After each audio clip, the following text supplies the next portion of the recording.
ਵਾਹਿਗੁਰੂ ਜੀ ਕਾ ਖਾਲਸਾ ਵਾਹਿਗੁਰੂ ਜੀ ਕੀ ਫਤਿਹ। ਆਓ ਸਾਧ ਸੰਗਤ ਜੀ, ਹੁਣ ਸ਼੍ਰੀ ਸੁਖਮਨੀ ਸਾਹਿਬ ਦੀ 13ਵੀਂ ਅਸ਼ਟਪਦੀ ਦੀ ਤੀਜੀ ਪੌੜੀ ਤੋਂ ਵਿਆਖਿਆ ਸਰਵਣ ਕਰੋ। ਸਤਿਗੁਰੂ ਜੀ ਫਰਮਾਉਂਦੇ ਹਨ, ਸੰਤ ਕਾ ਨਿੰਦਕ ਮਹਾ ਅਤਤਾਈ। ਮਹਾਰਾਜ ਕਹਿੰਦੇ ਹਨ, ਕਹਿਣ ਲੱਗੇ ਜਿਹੜਾ ਸੰਤਾਂ ਦਾ ਨਿੰਦਕ ਹੁੰਦਾ, ਜਿਹੜੇ ਸਵਾਸ ਭਜਨ ਕਰਦੇ ਆ ਨਾ, ਐਸੇ ਜਿਹੜੇ ਮਹਾਤਮਾ ਪੁਰਸ਼ ਹੁੰਦੇ ਆ, ਰੱਬ ਦੀ ਯਾਦ ਵਿੱਚ ਜੁੜੇ ਰਹਿੰਦੇ ਆ, ਜਿਹੜਾ ਉਹਨਾਂ ਦੀ ਨਿੰਦਿਆ ਕਰਦਾ ਨਾ, ਉਹਨਾਂ ਦਾ ਨਿੰਦਕ ਹੁੰਦਾ। ਮਹਾਰਾਜ ਕਹਿੰਦੇ ਉਹ ਮਹਾ ਅਤਤਾਈ ਹੁੰਦਾ।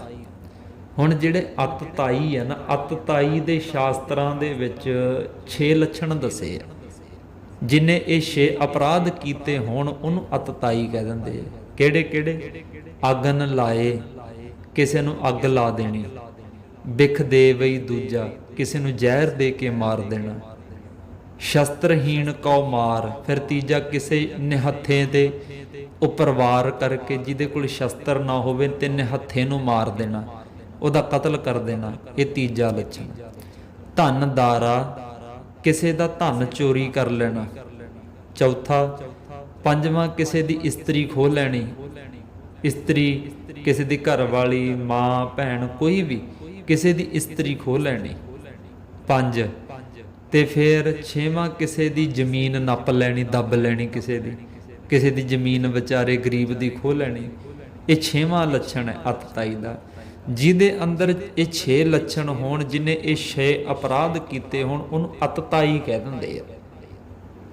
ਇਹ ਲਿਖਿਆ ਹੋਇਆ ਸ਼ਾਸਤਰਾਂ ਦੇ ਵਿੱਚ। ਪਰ ਮਹਾਰਾਜ ਕਹਿਣਗੇ ਸੰਤਾਂ ਦਾ ਨਿੰਦਕ ਤਾਂ ਇਸ ਅਤਤਾਈ ਤੋਂ, ਜਿਹਦੇ ਅੰਦਰ 6 ਔਗਣ ਹੋਣ, ਉਹ ਤਾਂ ਮਾੜਾ ਹੈਗਾ ਹੀ ਹੈ, ਜਿਹਨੇ 6 ਅਪਰਾਧ ਕੀਤੇ ਹੋਣ। ਪਰ ਮਹਾਰਾਜ ਕਹਿਣ ਲੱਗੇ ਜਿਹੜਾ ਸਾਧੂਆਂ ਦਾ ਨਿੰਦਕ ਹੁੰਦਾ, ਉਹ ਇਹਦੇ ਤੋਂ ਵੀ ਭੈੜਾ ਹੁੰਦਾ, ਉਹਨੂੰ ਇਹਦੇ ਤੋਂ ਵੀ ਵੱਧ ਕੇ ਸਜ਼ਾ ਮਿਲਦੀ ਹੈ। ਮਹਾਰਾਜ ਕਹਿਣ ਲੱਗੇ, ਅਗਲਾ ਬਚਨ ਮਹਾਰਾਜ ਨੇ ਕਿਹਾ, ਸੰਤ ਕਾ ਨਿੰਦਕ ਖਿਨ ਟਿਕਨ ਨਾ ਪਾਈ। ਜਿਹੜਾ ਸੰਤਾਂ ਦਾ ਨਿੰਦਕ ਹੁੰਦਾ ਨਾ, ਉਹ ਛਿਨ ਮਾਤਰ ਸਮਾਂ ਵੀ ਟਿਕਣਾ ਨਹੀਂ ਪਾਉਂਦਾ। ਮਹਾਰਾਜ ਕਹਿਣ ਲੱਗੇ ਉਹ ਟਿਕ ਨਹੀਂ ਸਕਦਾ, ਟਿਕ ਕੇ ਉਸ ਦਾ ਇੱਕ ਅਸਥਾਨ ਨਹੀਂ ਬਣਿਆ ਰਹਿ ਸਕਦਾ। ਉਹਦਾ ਮਨ ਵੀ ਨਹੀਂ ਸ਼ਾਂਤ ਰਹਿੰਦਾ, ਉਹਦਾ ਮਨ ਵੀ ਭਟਕਦਾ ਰਹਿੰਦਾ। ਤੇ ਦੂਜਾ, ਜਦੋਂ ਮਰ ਜਾਂਦਾ, ਮਰਨ ਤੋਂ ਬਾਅਦ ਵੀ ਟਿਕ ਕੇ ਨਹੀਂ ਕਿਸੇ ਜਗ੍ਹਾ ਤੇ ਰਹਿ ਸਕਦਾ। ਵਾਰ-ਵਾਰ ਜੰਮਦਾ ਰਹਿੰਦਾ, ਮਰਦਾ ਰਹਿੰਦਾ। ਕਦੇ ਕਿਸੇ ਜੂਨ 'ਚ ਚਲਿਆ ਗਿਆ, ਕਦੇ ਕਿਸੇ ਜੂਨ 'ਚ ਚਲਿਆ ਗਿਆ, ਇੱਕ ਥਾਵੇਂ ਉਹਦਾ ਟਿਕਣਾ ਨਹੀਂ ਪਾਉਂਦਾ। ਫਿਰ ਅਗਲਾ ਮਹਾਰਾਜ ਬਚਨ ਕਰਦੇ ਨੇ, ਨਿੰਦਕ ਸੰਤ ਕਾ ਨਿੰਦਕ ਮਹਾ ਹਤਿਆਰਾ। ਜਿਵੇਂ ਦੇਖੋ, ਗਊ ਮਾਰ ਦੇਣੀ, ਉਹਨੂੰ ਹਤਿਆਰਾ ਕਹਿ ਦਿੰਦੇ ਆ। ਬਾਹਮਣ ਨੂੰ ਮਾਰ ਦੇਣ ਵਾਲਾ ਹਤਿਆਰਾ ਕਹਿ ਦਿੰਦੇ ਆ। ਕਿਸੇ ਕੁੜੀ ਨੂੰ ਮਾਰ ਦੇਣਾ, ਉਹਨੂੰ ਪੇਟ 'ਚ ਮਾਰ ਦੇਣਾ, ਜਾਂ ਉਹਨੂੰ ਪੈਦਾ ਹੋਈ ਤੇ ਉਹਦਾ ਕਤਲ ਕਰ ਦੇਣਾ, ਉਹਨੂੰ ਮਾਰ ਦੇਣਾ, ਉਹਨੂੰ ਹਤਿਆਰਾ ਕਹਿ ਦਿੰਦੇ ਆ। ਤੇ ਸਤਿਗੁਰੂ ਜੀ ਮਹਾਰਾਜ ਕਹਿੰਦੇ, ਸੰਤ ਕਾ ਨਿੰਦਕ ਮਹਾ ਹਤਿਆਰਾ। ਜਿਹੜਾ ਸੰਤਾਂ ਦੀ ਨਿੰਦਿਆ ਕਰਨ ਵਾਲਾ ਸੰਤ ਕਾ ਨਿੰਦਕ ਹੁੰਦਾ ਨਾ, ਉਹ ਇਹਨਾਂ ਤੋਂ ਵੀ ਭੈੜਾ ਹਤਿਆਰਾ, ਉਹ ਇਹਨਾਂ ਤੋਂ ਵੀ ਬੁਰਾ। ਮਹਾਰਾਜ ਕਹਿਣਗੇ ਮਤਲਬ ਸੰਤਾਂ ਦੀ ਨਿੰਦਿਆ ਦਾ ਇਹ ਫਲ ਮਿਲਦਾ ਬੰਦੇ ਦੇ। ਅੱਗੇ ਮਹਾਰਾਜ ਕਹਿਣ ਲੱਗੇ ਹਨ, ਸੰਤ ਕਾ ਨਿੰਦਕ ਪਰਮੇਸ਼ਰ ਮਾਰਾ। ਜਿਹੜਾ ਸੰਤਾਂ ਦਾ ਨਿੰਦਕ ਹੁੰਦਾ ਨਾ, ਵਾਹਿਗੁਰੂ ਵੱਲੋਂ ਫਟਕਾਰਿਆ ਹੁੰਦਾ, ਪਰਮਾਤਮਾ ਵੱਲੋਂ ਹੀ ਉਸ ਨੂੰ ਮਾਰ ਵੱਜੀ ਹੁੰਦੀ ਹੈ। ਵਾਹਿਗੁਰੂ ਹੀ ਉਸ ਨੂੰ ਮਾਰ ਦਿੰਦਾ। ਮਹਾਰਾਜ ਕਹਿਣ ਲੱਗੇ ਉਹ ਵਾਹਿਗੁਰੂ ਵੱਲੋਂ ਹੀ ਮਰਿਆ ਹੁੰਦਾ ਵਾ। ਅੱਗੇ ਮਹਾਰਾਜ ਕਹਿੰਦੇ, ਸੰਤ ਕਾ ਨਿੰਦਕ ਰਾਜ ਤੇ ਹੀਨ। ਤੇ ਸੰਤਾਂ ਦਾ ਨਿੰਦਕ ਆ ਨਾ, ਜੇ ਕੋਈ ਸੰਤਾਂ ਦੀ ਨਿੰਦਿਆ ਕਰਦਾ, ਜੇ ਉਹਦੇ ਕੋਲ ਰਾਜ ਹੋਵੇ ਨਾ, ਤੇ ਉਹਦਾ ਰਾਜ ਨਸ਼ਟ ਹੋ ਜਾਂਦਾ। ਪਹਿਲਾਂ ਤਾਂ ਸੰਤਾਂ ਦੇ ਨਿੰਦਕ ਨੂੰ ਰਾਜ ਭਾਗ ਨਹੀਂ ਮਿਲਦਾ, ਤੇ ਜੇ ਉਹਨੂੰ ਕਿਤੇ ਮਿਲ ਵੀ ਜਾਵੇ, ਉਹਦੀ ਕਿਸੇ ਪਿਛਲੇ ਪੁਰਬਲੇ ਕਰਮ ਦੀ ਕੀਤੀ ਹੋਈ ਕਮਾਈ ਕਰਕੇ ਜੇ ਮਿਲ ਵੀ ਜਾਵੇ, ਤੇ ਉਹਦੀ, ਜੇ ਉਹ ਸੰਤਾਂ ਦੀ ਨਿੰਦਿਆ ਕਰਦਾ, ਸੰਤਾਂ ਦੀ ਨਿੰਦਿਆ ਕਰਨੇ ਕਰਕੇ ਉਹਦਾ ਰਾਜ ਵੀ ਨਸ਼ਟ ਹੋ ਜਾਂਦਾ। ਮਾਰੇ ਉਹ ਰਾਜ ਤੋਂ ਹੀਣਾ ਹੋ ਜਾਂਦਾ। ਸੰਤ ਕਾ ਨਿੰਦਕ ਦੁਖੀਆ ਅਰਦੀਨ। ਤੇ ਸੰਤਾਂ ਦਾ ਨਿੰਦਕ ਹਮੇਸ਼ਾ ਦੁਖੀ ਰਹੂਗਾ, ਬਿਲਕਦਾ ਰਹੂਗਾ, ਕੁਰਲਾਉਂਦਾ ਰਹੂਗਾ, ਕਦੇ ਵੀ ਉਹਦੀ ਜ਼ਿੰਦਗੀ 'ਚ ਸੁੱਖ ਨਹੀਂ ਆ ਸਕਦਾ। ਤੇ ਫਿਰ ਦੀਨ, ਕਿਸੇ ਦੇ ਅਧੀਨ ਹੋਇਆ ਫਿਰੂਗਾ, ਲੋਕਾਂ ਦੇ ਤਰਲੇ ਮਾਰਦਾ ਫਿਰੂਗਾ, ਲੋਕਾਂ ਦੀ ਖੁਸ਼ਾਮਦੀ ਕਰਦਾ ਫਿਰੂਗਾ, ਚਾਪਲੂਸੀ ਕਰਦਾ ਫਿਰੂਗਾ। ਇਹ ਉਹਦੀ ਹਾਲਤ ਹੁੰਦੀ ਹੈ। ਮਹਾਰਾਜ ਕਹਿਣ ਲੱਗੇ, ਸੰਤ ਕੈ ਨਿੰਦਕ ਕਉ ਸਰਬ ਰੋਗ। ਮਹਾਰਾਜ ਕਹਿੰਦੇ ਕਿ ਜਿਹੜਾ ਸੰਤਾਂ ਦਾ ਨਿੰਦਕ ਹੁੰਦਾ ਉਹਨੂੰ ਦੁਨੀਆ ਦੇ ਸਾਰੇ ਰੋਗ ਚਿੰਬੜ ਜਾਂਦੇ, ਮਾਨਸਿਕ, ਸਰੀਰਕ, ਵਾਇਕ ਆਦਿਕ ਸਾਰੇ ਜਿੰਨੇ ਵੀ ਰੋਗ ਨੇ ਨਾ ਸੰਤਾਂ ਦੇ ਨਿੰਦਕ ਨੂੰ ਚਿੰਬੜ ਜਾਂਦੇ। ਮਹਾਰਾਜ ਕਹਿਣ ਲੱਗੇ ਉਹਨੂੰ ਸਾਰੇ ਤਰ੍ਹਾਂ ਦੇ ਰੋਗ ਨੂੰ ਆ ਘੇਰਦੇ ਆ। ਮਹਾਰਾਜ ਕਹਿਣ ਲੱਗੇ ਸੰਤ ਕੇ ਨਿੰਦਕ ਕਉ ਸਦਾ ਵਿਜੋਗ। ਜਿਹੜਾ ਸੰਤਾਂ ਦਾ ਨਿੰਦਕ ਆ ਨਾ ਉਹਦਾ ਹਮੇਸ਼ਾ ਵਾਹਿਗੁਰੂ ਵੱਲੋਂ ਵਿਛੋੜਾ ਪਿਆ ਹੀ ਰਹਿੰਦਾ,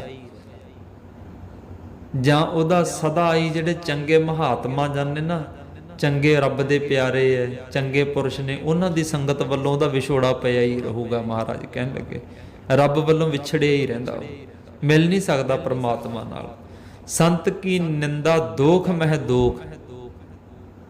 ਕਿੰਨੇ ਦੋਸ਼ ਨੇ ਦੇਖ ਲਓ, ਕਿੰਨੇ ਪਾਪ ਨੇ, ਕਿੰਨੇ ਭੈੜੇ ਕਰਮ ਅਪਰਾਧ ਨੇ, ਪਰ ਕਹਿੰਦੇ ਸਾਰਿਆਂ ਅਪਰਾਧਾਂ ਤੇ ਦੋਖਾਂ ਦੇ ਵਿੱਚੋਂ ਸਭ ਤੋਂ ਵੱਡਾ ਦੋਖ ਹੈ ਸੰਤਾਂ ਦੀ ਨਿੰਦਿਆ ਦਾ।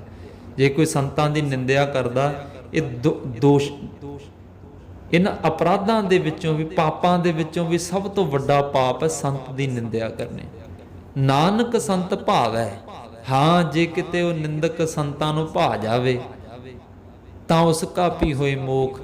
ਸੰਤ ਐਡੇ ਦਇਆਲੂ ਹੁੰਦੇ ਆ ਮਹਾਤਮਾ ਜਨ, ਜੇ ਕਿਤੇ ਉਹਨਾਂ ਨੂੰ ਬੰਦਾ ਭਾ ਜਾਵੇ, ਉਹਨਾਂ ਦੀ ਨਿੰਦਿਆ ਕਰਨ ਵਾਲਾ, ਉਹਦੀ ਕੀਤੀ ਕੋਈ ਕਮਾਈ ਸੰਤਾਂ ਨੂੰ ਚੰਗੀ ਲੱਗ ਆਵੇ, ਤਾਂ ਫਿਰ ਸੰਤਾਂ ਦੀ ਕਿਰਪਾ ਦੇ ਨਾਲ ਉਹਦੀ ਵੀ ਮੋਖ ਹੋ ਜਾਂਦੀ ਹੈ, ਮੁਕਤੀ ਹੋ ਜਾਂਦੀ। ਸੰਤ ਦਇਆਲੂ ਹੁੰਦੇ ਆ। ਅੱਗੇ ਮਹਾਰਾਜ ਕਹਿੰਦੇ ਸੰਤ ਕਾ ਦੋਖੀ ਸਦਾ ਅਪਵਿੱਤ। ਜਿਹੜਾ ਸੰਤਾਂ ਦਾ ਦੋਖੀ ਹੁੰਦਾ ਨਾ, ਉਹਨਾਂ ਦੇ ਵਿੱਚ ਦੂਸ਼ਣਬਾਜ਼ੀ ਕਰਨ ਵਾਲਾ, ਉਹ ਅਪਵਿੱਤਰ ਤੋਂ ਅਪਵਿੱਤਰ ਹੈ, ਉਹ ਗੰਦਾ। ਮਹਾਰਾਜ ਕਹਿਣ ਲੱਗੇ ਮੈਲਾ ਉਹ। ਸੰਤ ਕਾ ਦੋਖੀ ਕਿਸੇ ਕਾ ਨਹੀਂ ਮਿੱਤਰ। ਸੰਤ ਕਾ ਦੋਖੀ ਕਿਸੇ ਕਾ ਨਹੀਂ ਮਿੱਤ। ਜਿਹੜਾ ਸੰਤਾਂ ਦਾ ਦੋਖੀ ਹੁੰਦਾ ਨਾ, ਮਹਾਰਾਜ ਕਹਿਣ ਲੱਗੇ ਉਹ ਕਦੇ ਵੀ ਕਿਸੇ ਦਾ ਮਿੱਤਰ ਨਹੀਂ ਬਣ ਸਕਦਾ। ਮਤਾ ਕੋਈ ਇਸ ਗੱਲ ਨੂੰ, ਇਸ ਗੱਲ ਦੇ ਭੁਲੇਖੇ 'ਚ ਰਹਿ ਜੇ ਵੀ ਸੰਤਾਂ ਦਾ ਦੋਸ਼ੀ ਬੰਦਾ ਕਿਸੇ ਦਾ ਮਿੱਤਰ ਬਣ ਜੂਗਾ, ਕਦੇ ਵੀ ਨਹੀਂ। ਦੇਖ ਲਓ ਜਿਨ੍ਹਾਂ ਨੇ ਸੰਤ ਜਰਨੈਲ ਸਿੰਘ ਜੀ ਭਿੰਡਰਾਂ ਵਾਲਿਆਂ ਨਾਲ ਗੱਦਾਰੀ ਕੀਤੀ, ਦੇਖ ਲਓ ਸ਼੍ਰੀ ਦਰਬਾਰ ਸਾਹਿਬ ਦੇ ਵਿੱਚ ਆਪ ਉਥੋਂ ਬਾਹਾਂ ਖੜੀਆਂ ਕਰਕੇ ਬਾਹਰ ਨਿਕਲੇ, ਉਹ ਦੇਖ ਲਓ ਅੱਜ ਵੀ ਕਿਸੇ ਦੇ ਮਿੱਤਰ ਨਹੀਂ ਹੈਗੇ, ਬਿਲਕੁਲ ਵੀ ਨਹੀਂ। ਜਿਹੜਾ ਉਹਨਾਂ ਦੇ ਦਾ ਚੜ ਜਾਂਦਾ, ਧੱਕੇ ਚੜ ਜਾਂਦਾ, ਉਹਨੂੰ ਖਾ ਜਾਂਦੇ ਲੁੱਟ ਕੇ। ਦੇ ਮਹਾਰਾਜ ਅੱਗੇ ਬਚਨ ਕਰਦੇ ਹਨ, ਸੰਤ ਕੇ ਦੋਖੀ ਕਉ ਡਾਨ ਲੱਗੈ। ਜਿਹੜਾ ਸੰਤਾਂ ਦਾ ਦੋਖੀ ਹੁੰਦਾ ਨਾ, ਸੰਤਾਂ ਤੇ ਦੂਸ਼ਣਬਾਜ਼ੀ ਕਰਨ ਵਾਲਾ ਹੁੰਦਾ, ਉਹਨੂੰ ਮਹਾਰਾਜ ਕਹਿੰਦੇ ਜਮਦੂਤਾਂ ਦਾ ਡੰਡ ਲੱਗਦਾ। ਜਮਦੂਤ ਉਹਨੂੰ ਡੰਡ ਦਿੰਦੇ ਆ, ਸਜ਼ਾਵਾਂ ਦਿੰਦੇ ਆ। ਮਹਾਰਾਜ ਕਹਿੰਦੇ ਸੰਤ ਕੇ ਦੋਖੀ ਕੋ ਸਭ ਤਿਆਗੈ। ਇੱਕ ਦਿਨ ਐਸਾ ਆ ਜਾਂਦਾ, ਜਿਹੜਾ ਬੰਦਾ ਸੰਤਾਂ ਦਾ ਦੋਸ਼ੀ ਹੁੰਦਾ ਨਾ, ਉਹਨਾਂ ਦੇ ਤੇ ਦੂਸ਼ਣ ਆਰੋਪਣ ਵਾਲਾ, ਉਹਨਾਂ ਨੂੰ ਗਲਤ ਕਹਿਣ ਵਾਲਾ, ਜਿਹੜਾ ਐਸਾ ਹੁੰਦਾ ਨਾ, ਮਹਾਰਾਜ ਕਹਿਣ ਲੱਗੇ ਉਸ ਸੰਤ ਦੋਖੀ ਨੂੰ ਇੱਕ ਦਿਨ ਸਮਾਂ ਆਉਂਦਾ, ਸਾਰੇ ਤਿਆਗ ਜਾਂਦੇ, ਛੱਡ ਜਾਂਦੇ। ਉਹਦੇ ਰਿਸ਼ਤੇਦਾਰ, ਮਾਤਾ ਪਿਤਾ, ਭੈਣ ਭਰਾ ਸਭ ਉਸ ਨੂੰ ਛੱਡ ਜਾਂਦੇ ਸੰਤਾਂ ਦਾ ਦੋਖੀ ਜਾਣ ਕੇ। ਅੱਗੇ ਮਹਾਰਾਜ ਕਹਿਣਗੇ ਸੰਤ ਕਾ ਦੋਖੀ ਮਹਾ ਅਹੰਕਾਰੀ। ਜਿਹੜਾ ਸੰਤਾਂ ਦਾ ਦੋਖੀ ਹੁੰਦਾ ਉਹ ਤਾਂ ਬਹੁਤ ਹੀ ਹੰਕਾਰੀ ਹੁੰਦਾ, ਉਹਦੇ ਅੰਦਰ ਹੰਕਾਰ ਹੀ ਭਰਿਆ ਹੁੰਦਾ ਨਿਰਾ। ਵੈਸੇ ਵੀ ਜਿਹੜਾ ਕਿਸੇ ਤੇ ਦੂਸ਼ਣਬਾਜ਼ੀ ਕਰਨ ਵਾਲਾ, ਕਿਸੇ ਦਾ ਨਿੰਦਕ, ਉਹ ਹੰਕਾਰੀ ਹੁੰਦਾ। ਉਹਨੂੰ ਇਉਂ ਲੱਗਦਾ ਵੀ ਮੈਂ ਚੰਗਾ, ਬਾਕੀ ਸਾਰੇ ਮਾੜੇ ਆ। ਮਹਾਰਾਜ ਕਹਿੰਦੇ ਸੰਤਾਂ ਦਾ ਦੋਖੀ ਹੈ ਜਿਹੜਾ ਬਹੁਤਾ ਹੰਕਾਰੀ ਹੁੰਦਾ। ਸੰਤ ਕਾ ਦੋਖੀ ਸਦਾ ਵਿਕਾਰੀ। ਤੇ ਜਿਹੜਾ ਸੰਤਾਂ ਦਾ ਦੋਖੀ ਹੁੰਦਾ ਨਾ, ਉਹਦੀ ਜਿਹੜੀ ਬਿਰਤੀ ਹੈ ਹਮੇਸ਼ਾ ਵਿਕਾਰੀ ਹੋ ਰਹਿੰਦੀ ਹੈ। ਉਹਨੂੰ ਕਿਤੇ ਵੀ ਚੰਗਾ ਨਹੀਂ ਦਿਸਦਾ, ਉਹ ਹਰ ਵਕਤ ਵਿਕਾਰਾਂ ਨੂੰ ਭੋਗਣ ਦੇ ਵਿੱਚ ਹੀ ਲੱਗਾ ਰਹਿੰਦਾ। ਮਹਾਰਾਜ ਕਹਿੰਦੇ ਸਦਾ ਹੀ ਵਿਕਾਰੀ ਬਿਰਤੀ ਦਾ ਸ਼ਿਕਾਰ ਬਣਿਆ ਰਹਿੰਦਾ। ਮਹਾਰਾਜ ਕਹਿੰਦੇ ਉਹ ਕਿਸੇ ਦੀ ਧੀ ਭੈਣ ਦੀ ਉਹਦੀ ਇੱਜ਼ਤ ਹੈ ਜਿਹੜੀ, ਉਹਨੂੰ ਆਪਣੀ ਇੱਜ਼ਤ ਨਹੀਂ ਸਮਝੂਗਾ। ਕਿਸੇ ਨੂੰ ਉਹ ਕਿਸੇ ਦੇ ਤਨ ਤੇ ਧਨ ਬਾਰੇ ਹਮੇਸ਼ਾ ਬੁਰਾ ਹੀ ਸੋਚਦਾ ਰਹੂਗਾ, ਉਹਦੇ ਅੰਦਰ ਵਿਕਾਰ ਹੀ ਚੱਲਣਗੇ ਹਮੇਸ਼ਾ। ਮਹਾਰਾਜ ਕਹਿੰਦੇ ਸੰਤ ਕਾ ਦੋਖੀ ਜਨਮੈ ਮਰੈ। ਜਿਹੜਾ ਸੰਤਾਂ ਦਾ ਦੋਖੀ ਹੁੰਦਾ ਨਾ, ਉਹ ਜੰਮ ਪੈਂਦਾ ਹੈ, ਮਰ ਜਾਂਦਾ ਹੈ, ਜੰਮ ਪੈਂਦਾ ਹੈ, ਮਰ ਜਾਂਦਾ ਹੈ। ਇਹਦਾ ਉਹਦਾ ਆਵਾਗੁਣ ਦਾ ਚੱਕਰ ਹੀ ਨਹੀਂ ਮਿਟਦਾ। ਸੰਤ ਕੀ ਦੁੱਖ ਨਾ ਸੁਖ ਤੇ ਟਰੈ। ਮਹਾਰਾਜ ਕਹਿੰਦੇ ਸੰਤਾਂ ਦੇ ਉੱਤੇ ਦੂਸ਼ਣਬਾਜ਼ੀ ਕਰਨ ਵਾਲਾ ਨਾ, ਸੰਤਾਂ ਦਾ ਦੋਖੀ ਹੈ ਜਿਹੜਾ, ਉਹ ਸੁੱਖਾਂ ਤੋਂ ਟਲ ਜਾਂਦਾ ਹੈ। ਮਤਲਬ ਆਤਮਿਕ ਸੁੱਖ ਦੀ ਉਹਨੂੰ ਕਦੇ ਪ੍ਰਾਪਤੀ ਨਹੀਂ ਹੁੰਦੀ ਹੈ। ਉਸ ਅਗੰਮੀ ਸੁੱਖ ਤੋਂ ਟਲ ਜਾਂਦਾ। ਬਾਕੀ ਆ ਦੁਨਿਆਵੀ ਛੋਟੇ ਮੋਟੇ ਜਿਹੜੇ ਛਿਨ ਭੰਗਰ ਜੇ ਹੁੰਦੇ ਆ ਸੁੱਖ, ਜੇ ਅੱਜ ਸੁੱਖ ਹੈ ਤੇ ਭੱਲ ਕੇ ਦੁੱਖ ਦੇਖਣਾ ਪੈ ਜਾਂਦਾ ਹੈ, ਉਹ ਸੁੱਖ ਨਹੀਂ। ਜਿਹੜਾ ਆਤਮਿਕ ਸੁੱਖ ਹੈ, ਜਿਹੜਾ ਹਮੇਸ਼ਾ ਬਣਿਆ ਰਹਿਣ ਵਾਲਾ, ਉਹ ਸੁੱਖ ਨਹੀਂ ਉਹਨੂੰ ਕਦੇ ਵੀ ਮਿਲ ਸਕਦਾ ਸੰਤਾਂ ਦੇ ਉੱਤੇ ਦੂਸ਼ਣਾਬਾਜ਼ੀ ਕਰਨ ਦੇ ਨਾਲ। ਸੰਤ ਕੇ ਦੁਖੀ ਕਉ ਨਾਹੀ ਠਾਓ, ਜਿਹੜਾ ਸੰਤਾਂ ਦਾ ਦੁਖੀ ਹੁੰਦਾ ਉਹਨੂੰ ਕਿਤੇ ਠਾਂ ਨਹੀਂ ਮਿਲਦੀ, ਕਿਤੇ ਟਿਕਾਣਾ ਨਹੀਂ ਮਿਲਦਾ, ਨਾ ਪ੍ਰਮਾਤਮਾ ਦੀ ਦਰਗਾਹ ਦੇ ਵਿੱਚ, ਨਾ ਲੋਕ 'ਚ, ਨਾ ਪਰਲੋਕ 'ਚ, ਕਿਤੇ ਵੀ ਨਹੀਂ। ਨਾਨਕ ਸੰਤ ਭਾਵੈ ਤਾਂ ਲਏ ਮਿਲਾਏ।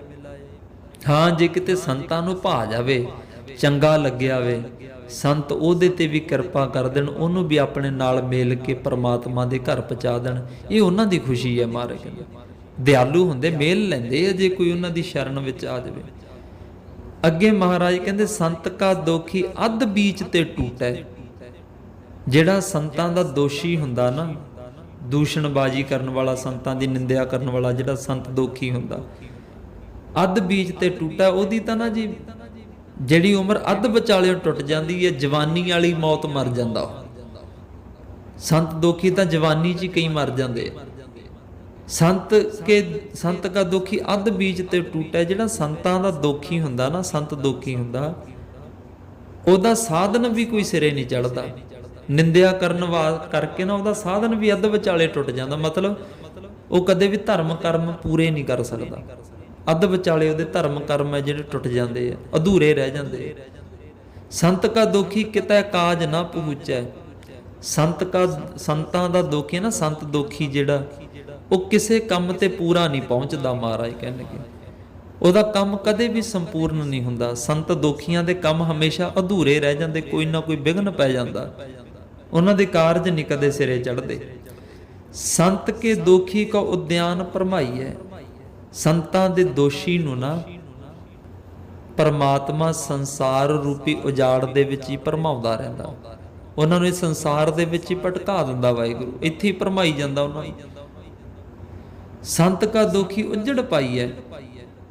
ਤੇ ਜਿਹੜਾ ਸੰਤਾਂ ਦਾ ਦੋਖੀ ਹੈ ਨਾ, ਉਹਨੂੰ ਉਜੜ, ਜਿਹੜੇ ਕਾਮ ਕ੍ਰੋਧ ਲੋਭ ਮੋਹ ਹੰਕਾਰ ਦੇ ਉਜਾੜੇ ਹੋਏ ਲੋਕ ਨੇ ਨਾ, ਉਹਨਾਂ ਦੇ ਘਰਾਂ ਦੇ ਵਿੱਚ ਦੁਬਾਰੋਂ ਵਾਹਿਗੁਰੂ ਨੂੰ ਜਨਮ ਦਿੰਦਾ।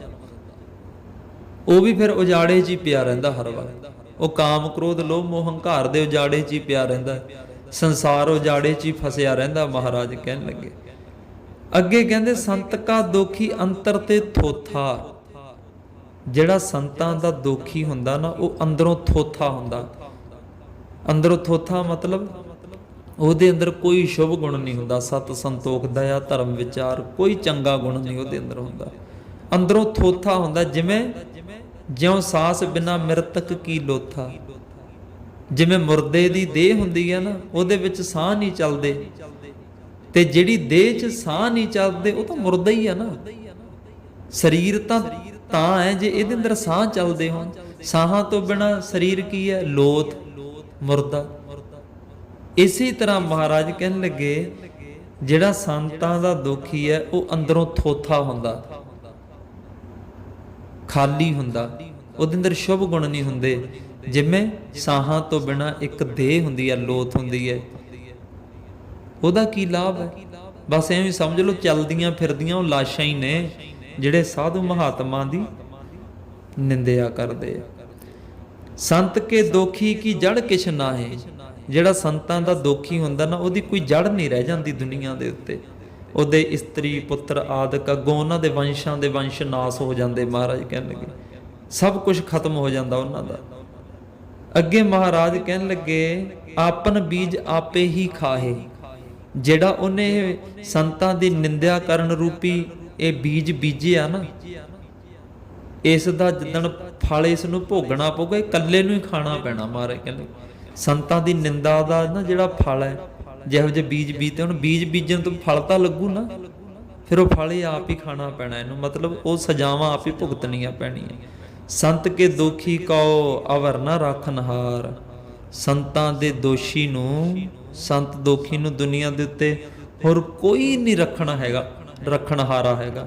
ਮਤਲਬ ਉਹਦੀ ਕੋਈ ਰੱਖਿਆ ਨਹੀਂ ਕਰ ਸਕਦਾ, ਕੋਈ ਉਹਨੂੰ ਬਚਾ ਨਹੀਂ ਸਕਦਾ। ਨਾਨਕ ਸੰਤ ਭਾਵੈ ਤਾਂ ਲਏ ਉਬਾਰ।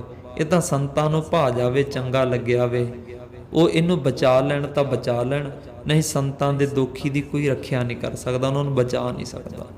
ਇਸ ਤਰ੍ਹਾਂ ਇਹ 3 ਪੌੜੀਆਂ ਤੁਸੀਂ ਸਰਵਣ ਕੀਤੀਆਂ, ਹੋਈਆਂ ਬੇਅੰਤ ਗਲਤੀਆਂ ਦੀ ਮਾਫੀ ਬਖਸ਼ਣੀ। ਵਾਹਿਗੁਰੂ ਜੀ ਕਾ ਖਾਲਸਾ, ਵਾਹਿਗੁਰੂ ਜੀ ਕੀ ਫਤਿਹ।